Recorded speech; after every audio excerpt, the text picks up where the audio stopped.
Hello po, magandang hapon po. So, may kasama po kami dito na nanay. Ilang taon na nanay? 87. Ilang taon na nanay? 87 ng June 24. Panis. 87. So, bago ko po ito simulan, pasensya na po sa lahat na makakita nito. This is unfinished video kasi po, nung unang-unang, yung first session po na dinala si nanay, yun po yung mga panahon na halos ayoko na po talaga gumawa ng video. Pero gusto ko po kasi talaga na maging transparent po. So, mami, lapit mo nga mami sa kay madam. Lapit mo lang na konti. Huwag mo ipakita si madam kasi ayaw magpakita ni madam. Lapit mo lang naman. Ma'am, ano pong sakit ni nanay nung una niyo pong dinala sa amin? Hindi siya makalakad. For how many months po? Siguro mga mahigit sa buwan. Mahigit isang month. Nakakalakad naman po si nanay noon. Kaso po hirap. In pain. Hirap talaga, in pain. In pain po, no? Hindi siya makaano ng hanggang. Wala eh. Tagalin mo siya no? Dalawa sila. 87 years old po to. Marami na po napuntahan, ma'am. Noon. Wala pong banggitan ng kung saan po galing, ha? Maraming mga kung saan. Opo. Tapos pinakalas yung hospital. Ano pong plano po ng gagawin sa akin? I-rehab dapat sana siya. Tapos po, Tapos nag-isip muna kami para kung anong dapat. So umuwi muna kami. Tapos yun, nung kinabukasan, nakilala niya yung nagsama sa kanila dito. Tapos yun, kaya kami napunta dito. namibuting sa akin pa po. Hindi ko, gusto ko gawin. Gwapo naman ang mga hirap na. Nanay, tanong kita namin muna bago ako simulan. Masakit yung hilot? Hindi na ba nagtantay lang? Yung muna lang po. Pero itong mga huli-huli na nai. Hindi na. Ano yung pangiting-iting na lang si nanay mo? Nung una, hindi talaga siya makaakit sa amin. Pinupush namin yung pet niya para lang makaakit sa side. Maakit ako sa dana ko yan yung aking apo. Dalawang kami at tinutulak ako hanggang sa itaas. Kahit yung ganyang hagdan po, hindi niya kaya. Oo. Kasi di ba nakita mo sa video yung birthday niya? Opo. Yung hagdan na binababa niya. Opo. Ayun, doon. Inaano namin. Talagang, o sige, step by step. Parang may hollow block yung aking Step by step, inaano namin ng kamay yung pet niya para lang makahakbang siya. Yeah. Pero nakita ko kasi yung post ni nanay nung araw, nakakalakad na siya ng maayos. So sa lahat po ng mga kapitbahay ni nanay na nagtanong po kung paano nakalakad si nanay, nahiya po kasi talaga ako gumawa na ng mga video noon. So ako po yung dahilan kung paano po nakalakad ulit si nanay.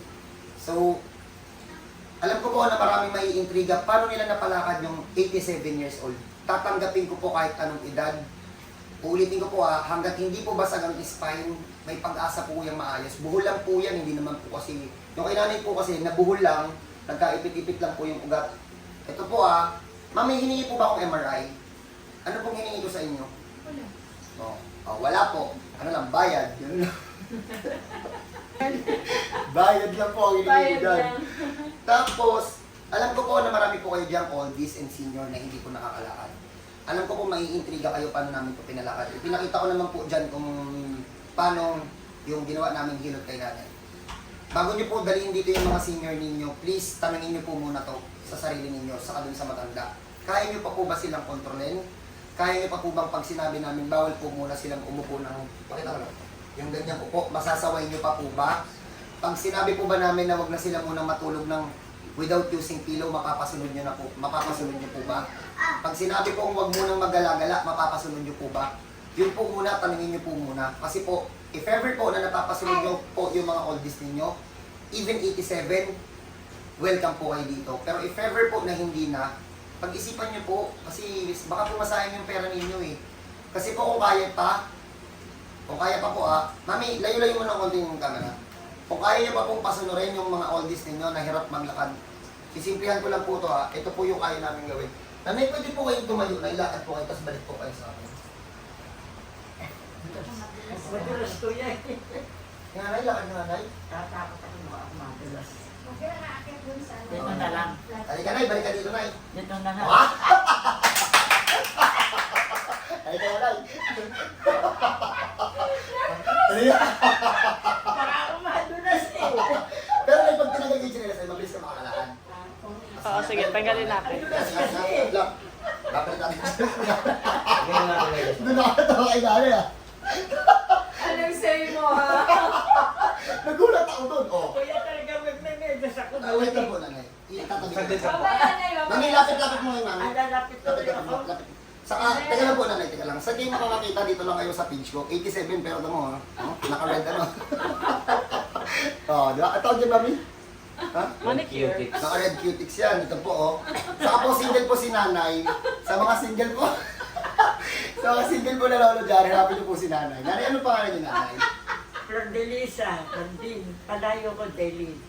Nanay Deli siya kung tawagin. Delhi. Tika saan po kay nanay? Palati. Talati Pasig. Sa mga senior po dyan na naghahanap po ng love life, si nanay po single po na. Ano pwede? Ano pwede po ito yung nanay, tapos lakad po kayo nanay. Ginay. Kayo. Lalaki na ko nito. Opo, opo. Madulas. Nag-camping ka dyan. Kuya, ba ako Ito, madulas? Kasi hindi ka madudulas Hindi na, wala dyan. siya sa- Kasi wala kang may Wala kang may kasay. Oh, commenting pa nga. Pause tayo. Oh, nay, pause na. Paano po yung posing? Eh! Halika na nanay. Thank you po sa interview. Halika na po. Oh, halika mami. Nanay, harap lang po tayo. Saglit. If ever po na may ganun kayo ha, kaya po namin palakarin kahit ganun po kaedad. Hindi po may technique po kami doon na mga pandukot po ng ugat na sa mga ganito pong edad. If ever po na may ganun po kayong case, welcome po kayo dito. Kung paano ko po nagagawa, hindi ko rin po alam. Gift of God po yun. God bless po sa lahat. Welcome po ulit sa page ko. God bless po. Yan, nanay.